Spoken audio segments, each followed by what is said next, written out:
আমাদের main character বলে যে কিছু বছর আগে ভাইরাসের কারণে সে একমত আছে যে ইন্টিমেট হতে পারে। তারপরে সিনে স্কুলের দৃশ্য দেখানো হয়, সেখানে মেয়েটি বলে সবসময় আশেপাশে নজর রাখবে, না হলে বিপদে পড়বে।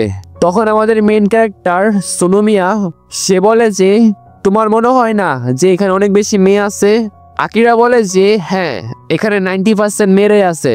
তখন সোনুমিয়ার হতে শুরু করে, সে মনে মনে বলে এখন আমি কি করব। তখন সে একটি মেয়ের সঙ্গে দেখা খায়, মেয়েটি তার দিকে রাগী চোখে তাকায় এবং সে সেখান থেকে চলে যায়। সোনুমিয়া বলে এর আবার কি হলো? তখন সে দেখে যে তার চাবি নিচে পড়ে গিয়েছে। সোনুমিয়া সেটা দিয়ে আসতে যায়। আকিরা বলে কোথায় যাচ্ছ?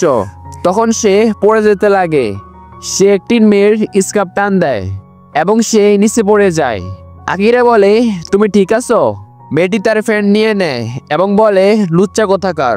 আরেকটি মেয়ে বলে ছেলেরা আর কি বা করতে পারে। সেখানে সবাই তাকে লুচ্চা বলছিল। আকিরা বলে চলো এখান থেকে। তারপর তারা ক্লাসরুমে চলে আসে। সোনুমিয়া বলে একটুর জন্য বেঁচে গেলাম, সাহায্য করার জন্য ধন্যবাদ। সোনুমিয়া দেখে যে সে তার কাপড় উঠিয়ে রেখেছে। আকিরা বলে কি কোনো খারাপ কাজ করেছি? এত মেয়েদের সঙ্গে থেকে কেয়ারলেস হয়ে গেছি। তারপর সোনুমিয়া সেটা কন্ট্রোল করার চেষ্টা করে। সে মনে মনে বলে এখন আমি কি করব? আকিরা একটু হাসে এবং সে তার কাছে গিয়ে বলে আমাদের কাছে কি আছে? আমি জানতাম। সোনুমিয়া তখন ভয় পেয়ে নিচে পড়ে যায়। তারপর আকারি তার কাছে গিয়ে বলে সোনুমিয়া, মেয়েরা আসলে ঠারকি হয়। পৃথিবীর অর্ধেক মানুষ মহিলা, কিন্তু তুমি একমাত্র পুরুষ যে ইন্টিমেট করতে পারে। এই 4 বিলিয়ন মেয়েদের জন্য একজন মাত্র ছেলে। তোমার যদি আমাদের জন্য খারাপ লাগে তাহলে আমাদের সাথে নিজের দুঃখ ভাগ করো। আর বন্ধুরা তারা দুজন ইন্টিমেট হয়। আকিরা বলে যদি ধরা খেয়ে যাও তাহলে জীবন পশুর মতো হয়ে যাবে, তাহলে যতটা পারো ততটা অ্যাভয়েড করো। সোনুমিয়া বলে আমি ওটা ভাবছিলাম। আকিরা বলে ভয় পেও না, আমি এটা কাউকেই বলবো না। এর বদলে সময় হলে তুমি আমার সেক্সুয়াল নিড পূরণ করে দেবে। এপিসোড 2 এর শুরুতেই আমরা স্কুলের দৃশ্য দেখতে পাই, যেখানে সেনপাই বলছিল আমি অনেক বিখ্যাত ছিলাম, আমার কাছে সবকিছু ছিল, কিন্তু ভাইরাসের কারণে সব পুরুষ এখন নামর্দ হয়ে গেছে। কি এমন কেউ নেই যে ইন্টিমেট হতে পারে? আমি আর ধৈর্য ধরতে পারছি না, আমি ইন্টিমেট করতে চাই। এখন এটা বাদ দাও, আমি ক্লাসে আছি। ক্লাসের পর সোনুমিয়ার সঙ্গে দেখা করতে হবে। সে সোনুমিয়ার দিকে তাকিয়ে বলে কি কিউট, কিন্তু সেও ইন্টিমেট হতে পারে না। তারপরের সিনে আমাদের ক্লাসের পরের দৃশ্য দেখানো হয়, যেখানে সেনফাই তাকে কফি পান করার জন্য দেয়। সেনফাই তাকে বলে যে তুমি কেন স্কুল চেঞ্জ করেছিলে? এরকম না যে ওই স্কুলে তোমার কোনো সমস্যা ছিল, তোমার পড়ালেখার রেজাল্টও ভালো। তখন সোনুমিয়া তার মাথা নিচু করে ফেলে। সেনফাই বলে তুমি কি শুনতে পারছো? সোনুমিয়া বলে হ্যাঁ, আমি শুনতে পারছি। সেনফাই বলে যখন কেউ কথা বলে তখন তার চোখের দিকে দেখা উচিত। সোনুমিয়া মনে মনে বলে সেনফাই এত ছোট ছোট কাপড় কেন পরেছে? আমি যদি একটু নড়াচড়া করি তাহলে সেনফাই বুঝতে পারবে। আমি স্কুল এই জন্য বদলেছি কারণ সবাই জেনে যেত। তখন সোনুমিয়া তার কফিটা নিতে যায়, কফিটা তার হাত থেকে তার প্যান্টে পড়ে যায়। সেনফাই বলে তুমি কি করছো? তখন ম্যাডাম দেখে এবং মনে মনে বলে এটা কি সত্যি? তখন ম্যাডাম বলে তাড়াতাড়ি তোমার ফ্যান খোলো, তুমি ভয় পেও না, আমি শুধু চেক করতেছি। তখন ম্যাডাম দেখে এবং আশ্চর্য হয়ে যায়। সে বলে আমি ঠিক ছিলাম, একজন ম্যাডাম হওয়ার কারণে আমার এটা দায়িত্ব যে আমি তোমাকে পুরোপুরি কাম ডাউন করে দেই। সোনুমিয়া ম্যাডামকে ধরে এবং বলে না, একজন ম্যাডাম এবং ছাত্রের মধ্যে এটা হতে পারে না, কিন্তু আমি এটা করতে চাই। একজন ক্লাসমেট ছাড়া এটা করা অনেক আলাদা হবে। না, এটা খারাপ হবে, আমাকে এখান থেকে যেতে হবে। ম্যাডাম বলে না, সে চলে যাচ্ছে, আমি আবার এই গোল্ডেন চান্স কখনো পাবো না। তখন ম্যাডাম বলে প্লিজ থামো, বিশ্বাস করো আমি এটা কাউকে বলবো না, তুমি একমাত্র তুমি এটা করতে পারবে। আমি অনেক দিন ধরে এটার জন্য অপেক্ষা করছিলাম, আমি তোমার কাছে ভিক্ষা চাইছি। সোনুমিয়া মনে মনে বলে এত সুন্দর ম্যাডাম দেখে পাগল হয়ে গেল। তারপর তারা দুজন ইন্টিমেট হয়। তারপর সেখানে একজন শিক্ষক চলে আসে। সুনুমিয়া সেখান থেকে দৌড়ে পালিয়ে যায়। তখন শিক্ষক বলে, এই জায়গায় কি কিছু হয়েছে? ম্যাডাম বলে, এটা ম্যাডাম এবং ছাত্রের মধ্যে একটা কথা, এটা একটা সিক্রেট। এই আমরা স্কুলের দৃশ্য দেখতে পাই যেখানে ছেলে এবং মেয়েরা একসাথে কাপড় চেঞ্জ করছিল। সেখানে সুনুমিয়া বলে, এই জায়গায় কি চলছে? এখানে একজন ছেলে বলে, বিশ্বাস করা কঠিন তাই না? এদের দেখলে আমাদের রিয়াকশন হয় না, তাই আমাদের চেঞ্জিং রুম এক করে দেওয়া হয়েছে। সুনুমিয়া বলে, ও এ কথা। সে মনে মনে বলে, চেঞ্জ করা তো দূরের কথা, আমি তো দাঁড়াতেই পারছি না। সেখানে একটি মেয়ে বলে, জিও তুমি কোন জায়গায় শুইছো? সেখানে আরেকটি মেয়ে বলে, আমার এক্সারসাইজ করা একদমই পছন্দ নয়। সুনুমিয়া বলে, এইসব মেয়েরা তো ছেলেদের ইগনোর করছে। তারপরের দৃশ্যে আমরা সুনুমিয়াকে একলা দেখতে পাই। সে মনে মনে বলছে, ফাইনালি সবাই চলে গেছে, এখন চেঞ্জ করা যাবে। তখনই সেখানে একটি মেয়ে চলে আসে। মেয়েটি বলে, তাড়াতাড়ি করতে হবে, লেট হয়ে গেছি। আর আমরা এই মেয়েটিকে দেখতে পাই যাকে আমরা প্রথম এপিসোডে দেখেছিলাম। সুনুমিয়া বলে, এ তো এখানে চেঞ্জ করছে, একটু তো শরম করো। তখন এই মেয়েটি কিছু একটা নোটিশ করে। সে বলে, খারাপ লোকেরা আমাকে দেখুক, এতে আমার কোনো সমস্যা নেই, কিছু বলার থাকলে বলো, এভাবে লুকিও না। চেহারা দেখাতে শরম পাচ্ছ কারণ তোমার মন ভাঙে চলে গেছে? সুনুমিয়া মনে মনে বলে, আমি লুকানোর চেষ্টা করছি, এজন্য আমার মজা উড়ানো হচ্ছে, তো ঠিক আছে, এটা আমি আর লুকাবো না। আর এটা দেখে মেয়েটি একবার অবাক হয়ে যায়। তারপরের দৃশ্যে তারা দুজন চেঞ্জ করতে শুরু করে। সুনুমিয়া মনে মনে বলে, সে হয়তো আমাকে পছন্দ করে না, কিন্তু এটা দেখার পর তার ইন্টারেস্ট বেড়ে গেছে। তারপরও বিরক্ত হয়ে তো আমি এটা দেখিয়ে দিয়েছি, কিন্তু তাকে বলতে হবে যে সেটা কাউকে না বলে। এই পর্যন্ত যেরকম হয়েছে সেও তার অ্যাটিটিউড বদলে দেবে। মেয়েটি তার দিকে তাকায়। সুনুমিয়া বলে, শোনো, তুমি তো দেখতেই পারছো আমি বাকিদের মতো না। মেয়েটি বলে, তো এটার মানে? সুনুমিয়া বলে, যদি কোনো সায়েন্টিস্ট জানতে পারে তাহলে সে আমাকে উঠিয়ে নিয়ে যাবে এবং সে আমার উপর এক্সপেরিমেন্ট করবে। মেয়েটি বলে, হ্যাঁ এটা হতে পারে। সুনুমিয়া বলে, আরে এর তো সুরি বদলে গেছে, আর হ্যাঁ এটা তুমি কাউকে বলো না। মেয়েটি বলে, আচ্ছা। সুনুমিয়া বলে, আরেকটা কথা, এটা নিজে নিজে শান্ত হবে না, তুমি তো বুঝতেই পারছো তাই না? মেয়েটি বলে, তুমি আমার শরীর দেখেছো তাই এটা হয়েছে তাই না? সুনুমিয়া বলে, হ্যাঁ। মেয়েটি বলে, এখন আমি কি করব? আর বন্ধুরা, তারপর তারা দুজন ইন্টিমেট হয়। তারপর দৃশ্যে আমরা দেখতে পাই একটি ছেলে বলে, মেয়েটি ফাস্ট এবং পপুলার, এই স্কুলের প্রিন্স। তখন সুনুমিয়া মনে মনে ভাবে, এই মেয়েটি কিছুক্ষণ আগে। তখন মেয়েটি তার দিকে তাকায় এবং মুখ ফিরিয়ে নেয়। সুনুমিয়া বলে, এই মেয়েটি তো এখনো আমার থেকে নারাজ। এপিসোড 4 এর শুরুতেই এটি মেয়েকে দেখানো হয়। মেয়েটির নাম ইউ তার দাদাকে বলে, উরুসি সামা বংশের জন্য আমি তাকে খুঁজে বের করব। সে আছে যার একমাত্র খাড়া হয়। তারপরে সিনে আমাদের স্কুলের দৃশ্য দেখানো হয় যেখানে ইউ বলে, বড় বংশের মেয়ে হওয়ার জন্য আমার দাদা আমার ভবিষ্যতের স্বামীর জন্য কিছু শর্ত রেখেছে। সে হেলদি এবং সেক্সি হতে হবে, মানে নর্মাল ভাষায় বললে তার খাড়া হতে হবে। ইউ বলে, আমি এই জায়গায় আসার আগে অনেক কিছু পড়েছি। আমি ভাবছিলাম যে এটা করতে কত মজা লাগবে। আমি ভাবি যে এটার আমি একদিন মজা নেব, কিন্তু জানি না যে কেউ করার মতো আছে কি না। তারপরের দৃশ্যে ইউ খেলার সময় থাকে। তখন সেখানে সুনুমিয়া চলে আসে। সে বলে, প্যান্ট পরা মেয়ে। তখন ইউ তাকে একটা ঘুষি মারে। মেয়েটি বলে, আমি আর থামবো না তোমাকে মারার জন্য। জানি না আমার ওদিন কি হবে, যেদিন তোমার মতো লুচ্চার সঙ্গে একলা রুমে থাকতে হবে। সুনুমিয়া বলে, মাফ করো, ওটা একটা অ্যাক্সিডেন্ট ছিল। তখন সে আবার মেয়েটির ফ্যান ধরে ফেলে। তারপরের দৃশ্যে আকারিকে দেখানো হয়। সে বলে, আশেপাশে কোন ঠারকি আছে? সুনুমিয়া দেখে এবং বলে, ফ্যান্ট। ইউ বলে, তুমি তোমাকে কি মনে করো? তারপর সে তার গায়ের উপরে পড়ে যায়।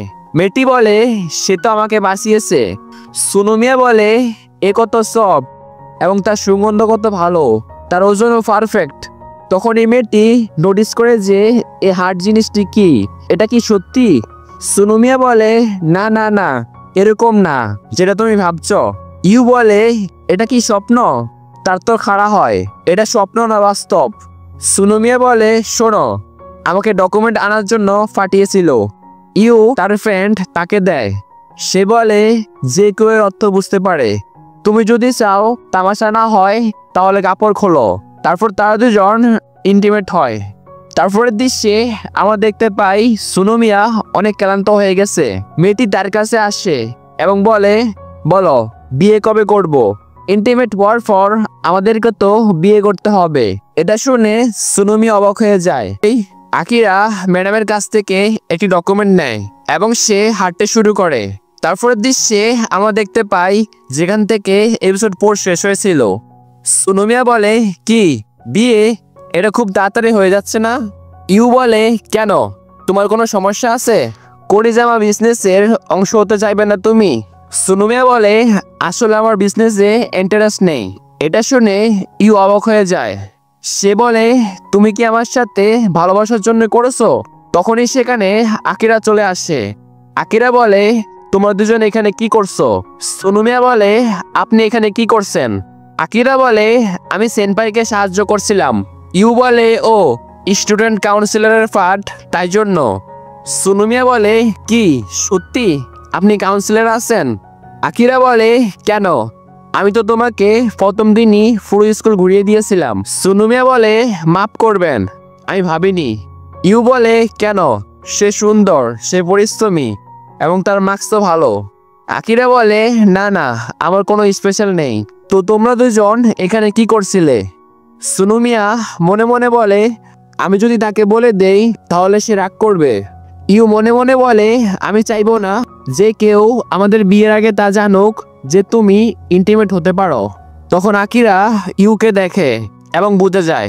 তারপরের দৃশ্যে আকিরা সুনুমিয়াকে গার্লস ওয়াশরুমে নিয়ে আসে। সে তাকে কিস করতে শুরু করে। আকিরা বলে, তুই সত্যি করে বলো তুমি কি কি করেছিলে? সুনুমিয়া বলে, আপনি কি বলতে চাইছেন? আমি কিছুই বুঝতে পারছি না। আকিরা বলে, আমি তোমার চেহারার এক্সপ্রেশন থেকে বুঝতে পারছি। সত্যি কথা বলো, আমি রাগ করব না। তুমি আরো মেয়েদের সঙ্গে করেছো, তাই না? সুনুমিয়া বলে, আমার মনে হয় আপনি সবকিছু জেনে গিয়েছেন। হ্যাঁ, আমি এই সবকিছু সেন্সেই, ইউ এবং আকির সঙ্গে করেছি, কিন্তু সবকিছু আপনার সাথে এবং আকির সাথে হয়েছে। সুনুমিয়া বলে, আপনি তো বলেছিলেন আপনি রাগ করবেন না। আকিরা বলে, আমি তোমাকে যা বলেছিলাম তুমি তা ভুলে গিয়েছো? তুমি আমাকে প্রমিস করেছিলে আমি শুধু তোমার নিড পূরণ করব। তারপর সে তার কান চাটতে শুরু করে এবং তারা দুজন সেখানে ইন্টিমেট হয়। আকিরা বলে, আমার ভালো লাগছে। সুনুমিয়া বলে, আপনি যদি চান তাহলে আমরা আরো একবার করি। তখন স্কুলের ঘন্টা বাজে। আকিরা বলে, ক্লাস শুরু হতে চলেছে, চলো তাড়াতাড়ি তোমার কাপড় পরো। সুনুমিয়া বলে, না না, আমার এখনো হয়নি। তখন সুনুমিয়া বাইরে চলে আসে। সে বলে, এই মেয়েটি কত সেলফিশ। আকারি বলে, এত ছোট ছোট ব্রেক আমার জন্য যথেষ্ট নয়। এপিসোড 6 শুরুতেই আমরা সুনুমিয়াকে লাইব্রেরিতে দেখতে পাই। সেখানে সে একটি বই কিনে হাঁটছিল। তখন সে একটি মেয়ের সঙ্গে ধাক্কা খায়। সুনুমিয়া বলে, মাফ করবেন, আপনার তো কোনো আঘাত লাগেনি। সে দেখতে পায় যে সে আকি। তারপরের দৃশ্যে তারা দুজন রাস্তায় হাঁটছিল। আকি বলে, কি হয়েছে? সুনুমিয়া বলে, এর অর্থ কি? আমিও তো এখানে আসতাম। সুনুমিয়া মনে মনে বলে, আমি আবার তার সাথে? তার মানে আমার আবার চান্স আছে। শান্তিতে হাঁটাহাঁটি করলে তার হয়তো খারাপ লাগবে, তাই তার সাথে কথা বলতে হবে। সুনুমিয়া বলে, তোমাকে এই কাপড়ে খুব সুন্দর লাগছে, তোমাকে খুব কিউট দেখাচ্ছে। তখন আকি বলে, সব ছেলেরা একরকমই হয়। তারপর সে মনে মনে বলে, কি কিউট? আমাকে আগে কেউ কিউট বলেনি। আমি কিউট? 1 মিনিট, এর অর্থ সে আমাকে ভালোবাসে? তার হাত থেকে বইটি পড়ে যায়। সুনুমিয়া তা তুলতে যায়। সে দেখে যে কি, এনি কি ফিমেল ইউরোটিকা। আকি সঙ্গে সঙ্গেই তার বইটি তুলে নেয়। সুনুমিয়া বলে, ও এগুলো কি তোমার পছন্দ? আমি তো জানতাম না। আকি সুনুমিয়ার হাত থেকে তার বইটি নিয়ে নেয়। সুনুমিয়া বলে, তুমি কি করছো? আকি বলে, তুমি যদি তোমারটা দেখাও তাহলে আমি এখানে থাকবো। আকি বলে, তুমি এটা কি দেখো?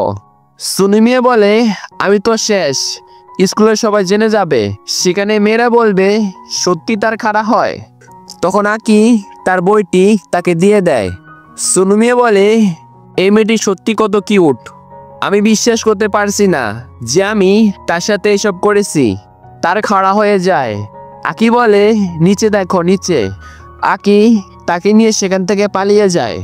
আকি তাকে একটি রুমে নিয়ে আসে। সুনুমিয়া বলে, আমরা এই জায়গায় এসে লুকিয়েছি, কিন্তু আকি বলে, আমি জানি তুমি এটা একলা হ্যান্ডেল করতে পারবে না। আমাদের এটা করা কি জরুরি? সুনুমিয়া বলে, মাফ করো, আমি আর ধৈর্য ধরতে পারছি না। তারপর তারা সেখানে ইন্টিমেট হয়। এরপরের সিনে আমরা দেখতে পাই সুনুমিয়া বলে, ওটার জন্য মাফ করো, কিন্তু তুমি আমাকে বাঁচিয়ে নিয়েছো। আকি বলে, কারণ তুমি এটা একলা হ্যান্ডেল করতে পারতে না, তাই যে কোনো সময় লাগে আমাকে ডাকতে পারো, তো পরে দেখা হবে। এটা বলে সে সেখান থেকে দৌড়াতে থাকে। সুনুমিয়া বলে, সেটা কি বললো? সে কি এটা সত্যি বলেছে? শুরুতে আমরা আকি, ম্যাডাম এবং আকিরাকে দেখতে পাই।